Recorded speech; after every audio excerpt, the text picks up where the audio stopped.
আমরা আজকে আলোচনা করব লেকচার নাম্বার 4। আমাদের লেকচার নাম্বার 4 এ যে বিষয়গুলো আলোচনা হবে সেটা হচ্ছে বাংলাদেশের ভূপ্রকৃতি নিয়ে আমরা আলোচনা করব। আমরা লেকচার নাম্বার 4 এ আলোচনা করব আরো যে বিষয়গুলো নিয়ে, সেটা হলো যে বাংলাদেশের সীমানা ছিটমহল নিয়ে, তারপরে আমাদের এখানে আলোচনা হবে বাংলাদেশের ভৌগোলিক উপনাম নিয়ে, সীমান্তবর্তী স্থানগুলো নিয়ে আলোচনা হবে, বাংলাদেশের নদ নদী নিয়ে আলোচনা হবে, নদ নদীর উৎপত্তি স্থল নিয়ে আলোচনা হবে, সর্বোপরি পাহাড় পর্বত নিয়ে আলোচনা হবে। বাংলাদেশ বিষয়াবলী থেকে তোমরা যেটা করবা সেটা হচ্ছে শুরুতে দেখো বাংলাদেশ পরিচিতি অংশে চলে আসি। আমরা বাংলাদেশ পরিচিতি অংশে আসবো। এখানে তথ্য প্রবাহ দেওয়া আছে, তথ্য প্রবাহটা খেয়াল করো। তথ্য প্রবাহটা একবার রিডিং পড়বো আমরা সবাই তথ্য প্রবাহটা একবার রিডিং পড়ে দেখবো আমরা। খেয়াল করো, শুরুতে দেওয়া আছে যে বাংলাদেশের সাংবিধানিক নাম দি পিপলস রিপাবলিক অফ বাংলাদেশ। যদি আমাদেরকে বলে যে দি পিপলস রিপাবলিক অফ বাংলাদেশ কোন দেশের সাংবিধানিক নাম, অথবা আমাদের দেশের সাংবিধানিক নাম কোনটি, তাহলে আমরা বলবো দি পিপলস রিপাবলিক অফ বাংলাদেশ। বাংলাদেশের রাজধানী হচ্ছে ঢাকা। এটাকে আমরা কেউ ভুলে ঢাকা উত্তর, ঢাকা দক্ষিণ দিব না, কারণ হচ্ছে এর আগে বিশেষ পরীক্ষা একবার কোশ্চেন আসছে বাংলাদেশের রাজধানী কোনটি, অনেক অপশনে আসছে ঢাকা উত্তর, ঢাকা দক্ষিণ। তো এরকম যদি ঢাকা ইউনিভার্সিটিতে আসে, আপনারা যারা ঢাকা উত্তরে থাকেন তারা ঢাকা উত্তর দিবেন না, যারা ঢাকা দক্ষিণে থাকেন তারা ঢাকা দক্ষিণ দিবেন না, কারণ আমার পরিচিত অনেকে কাজ করে আসছে, বাংলাদেশের রাজধানী উল্টাপাল্টা দিয়ে আসছে। বুঝতে পারছেন? বাংলাদেশের ভাষা কি? হিন্দি।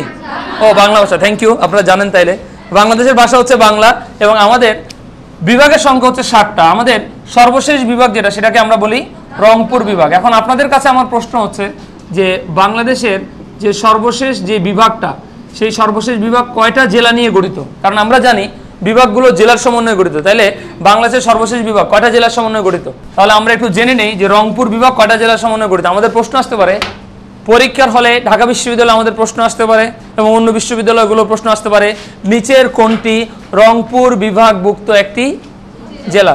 লিখেন রংপুর বিভাগভুক্ত জেলাগুলো মনে রাখার নিয়ম লিখেন। রংপুর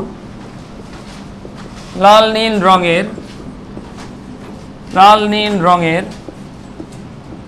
20টা গাই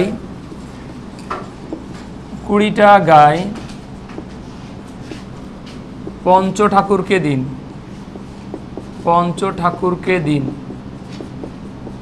লাল নীল রঙের 20টা গাই পঞ্চ ঠাকুরকে দিন। আগে লিখে ফেলো সবাই, লাল নীল রঙের 20টা গাই পঞ্চ ঠাকুরকে দিন। লেখা হয়েছে সবার? আমি একটু তোমাদেরকে বলে দিই, খেয়াল করো। এই যে লাল নীল রঙের 20টা গাই পঞ্চ ঠাকুরকে দিন, লাল দিয়ে হয় লালমনিরহাট, এটা একটা জেলার নাম, রাইট? লেখা লাগবে না? আগে খেয়াল করো এই জায়গাটা, লাল দিয়ে কি হয়?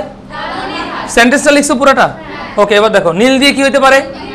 রং দিয়ে, 20 দিয়ে, গাই দিয়ে, পঞ্চ দিয়ে, ঠাকুর দিয়ে, দিন দিয়ে। তাহলে দেখো তো এখানে কয়টা জেলা হয়? 1টা 2টা 3টা 4টা 5টা 6টা 7টা 8টা। তাহলে রংপুর বিভাগভুক্ত জেলা কয়টি আমাদের? 8টি। যদি আমাদেরকে বলে নিচের কোনটি রংপুর বিভাগভুক্ত জেলা, আমরা কিন্তু এই টেকনিকটা দিয়ে অটোমেটিক জানতে পারবো যে নিচের কোনটি রংপুর বিভাগভুক্ত জেলা। সবাই একটা কাজ করো, সবাই আমরা একবার মুখস্থ করে ফেলি। সবাই বোর্ডের দিকে তাকাও, একসাথে বলি লাল নীল রঙের 20টা গাই পঞ্চ ঠাকুরকে দিন।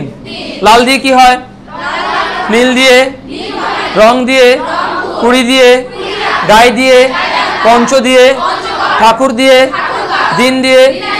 এইবার চলে আসো আমরা বাংলাদেশের সিটি কর্পোরেশনের সংখ্যা দেখি। আমাদের সিটি কর্পোরেশনের সংখ্যা হচ্ছে 11টা। সর্বশেষ সিটি কর্পোরেশন কোনটা আমাদের বলো তো? গাজীপুর। সর্বশেষ কোনটা? জেলার কথা আমরা এখনো বলি নাই, আমাদের জেলা হচ্ছে 64টা। ভৈরবকে এখনো জেলা করে নাই, সেজন্য আমরা আমাদের জেলা 65তম ভৈরব বলবো না।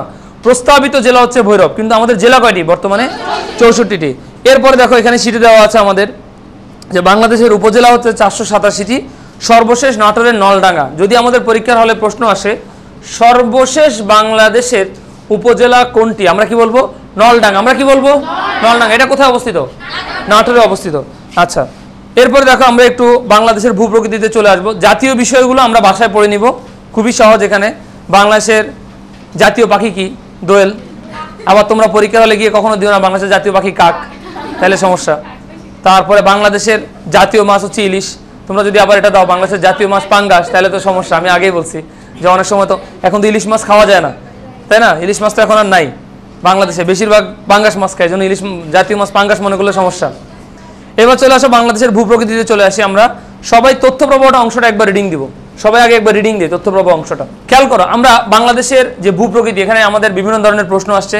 কি ধরনের প্রশ্ন আসছে খেয়াল করো। বাংলাদেশের ভূপ্রকৃতি নিয়ে আমাদের যে প্রশ্নগুলো আমাদের মনে সচরাচর আসে, সেই জিনিসগুলো আমি আগে, যেমন তোমরা এখানে অনেক কিছু পড়ে বুঝো নাই,